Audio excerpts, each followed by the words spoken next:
waxaan rabnaa halka inaan ka soo jeedno war-saxaafadeed madaxweyne oo saaka madaxweyne ku-xigeenka ahna kusimaha madaxweynaha ayaa isugu yeedhay xubno ka mid ah golaha wasiirada agaasimaha guud ee madaxtooyada iyo maareeyaha hay'adda hadma waxaana laga hadlayay dhiiladii ka dhacday roobabkii dhibaatada ay geysteen ee bariga iyo gardafu gobolka bari iyo gobolka gardafu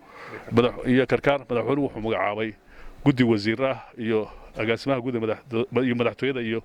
maareeyaha guud ee hay'adda hadma waxaana arintaas lagu kala warqaatay go'aanana lagu kala qaatay wixii ka dhacay dabeelahaas keeneen markaan xogta guud aan isla wadaagno waxa weeye dhimashadu waa 7 nin oo u dhashay dalka Yemen dad ayaa badda ku maqnaa oo ahaa reer Puntland iyo dad kale oo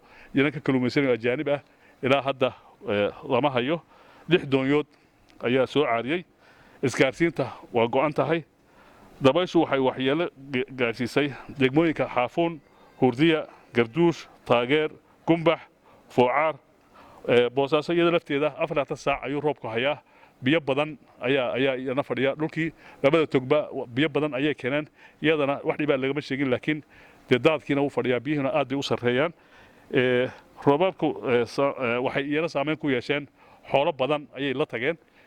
beero badanna waa baabi'iyeen waxaanu rajaynaynaa marka hadba in lala socdo saacadba saacad ay ka dambayso lala socdo oo guddidaas la socon doonaan waxaanu rajaynaynaa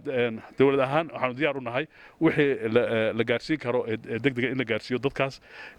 si kasta loo gaarsiin karo shacabka reer Puntland waxaan ka codsanaynaa iyaga laftoodu inay u diyaargaroobaan dowladda kaligeed kuma filla dadkaas waxyeelada soo gaadhay